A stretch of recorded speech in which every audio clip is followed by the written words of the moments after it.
Syria में राष्ट्रपति बशर अल असद की सत्ता का तख्ता पलट होने से सबसे बड़ा नुकसान ईरान को होता दिख रहा है। इस तख्ता पलट से ईरान, सीरिया और हिजबुल्लाह का गठबंधन बिखर गया है। इस घटनाक्रम से न केवल ईरान कूटनीतिक तौर पर अलग थलग पड़ गया है, बल्कि उसे अपनी सुरक्षा को लेकर भी रणनीति बदलने पर मजबूर होना पड़ा है। दरअसल ईरान लंबे समय से सीरिया को अपनी क्षेत्रीय रणनीति का केंद्र बनाए हुए था। सीरिया के जरिए ही उसने हमास और हिजबुल्लाह को धन और हथियार पहुंचाया और हथियारों की ट्रेनिंग दी, जिसके जरिए वह इजराइल पर हमले करता रहा। असद के पतन के बाद अब ईरान के लिए यह सब करना लगभग मुश्किल हो गया है, क्योंकि सीरिया के हयात तहरीर अल शाम या एसटीएस के प्रमुख अबू मोहम्मद अल जोलानी ने सीरिया पर कब्जा जमाते ही ऐलान कर दिया कि सीरिया पर से अब ईरान का प्रभाव खत्म हो गया है। ईरान लगभग 14 वर्ष से जारी गृह युद्ध के दौरान असद का कट्टर समर्थक रहा। कहा जाता है कि बशर अल असद ने रूस और ईरान की मदद से ही विरोधियों को कुचला और अपना शासन बचा कर रखा।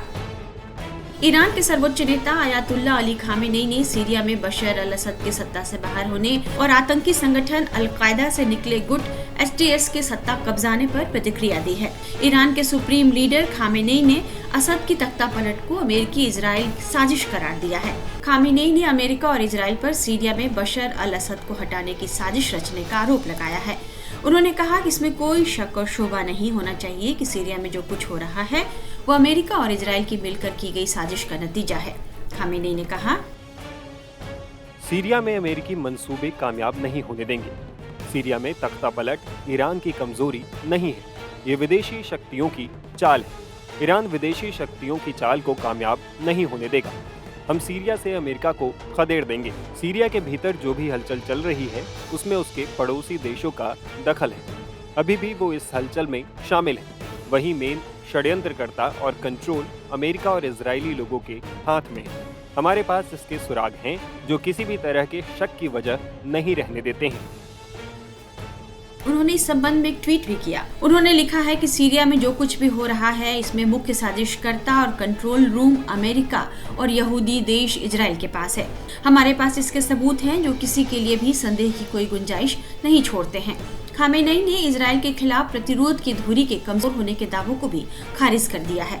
ईरानी नेता ने कहा, दबाव जितना बढ़ेगा प्रतिरोध उतना ही मजबूत होगा। अत्याचार जितना बढ़ेगा प्रेरणा उतनी ही बढ़ेगी। प्रतिरोध को जितना दबाया जाएगा ये उतना ही फैलेगा। अल्लाह ने चाहा तो प्रतिरोध पूरे क्षेत्र में पहले से कहीं ज्यादा फैलेगा। सीरिया में साल 2011 से शुरू हुए विद्रोह ने आखिरकार मुकाम पाया। सीरिया के विद्रोहियों ने सीरिया में राष्ट्रपति बशर अल असद का तख्ता पलट कर दिया और असद को रूस भागने पर मजबूर कर दिया। 27 नवंबर को जब सीरिया के विद्रोहियों ने सीरिया के उत्तर पश्चिम में इदलिब स्थित अपने ठिकाने से हैरान करने वाला अभियान शुरू किया था, तब तक सीरिया में असद के पतन के बारे में शायद ही किसी ने सोचा था। लेकिन अब यह हकीकत है। विद्रोहियों ने एक एक करके 4 शहर जीतने के बाद 8 दिसंबर को राजधानी दमिश्क पर भी कब्जा कर लिया और सीरिया में 5 दशक से जारी असद परिवार के साम्राज्य का अंत हो गया। राष्ट्रपति असद भागकर रूस पहुंच गए हैं और उन्होंने वहां अपने परिवार के साथ शरण ली है। सीरिया में तख्ता पलट के बाद अब ईरान परेशान हो गया है।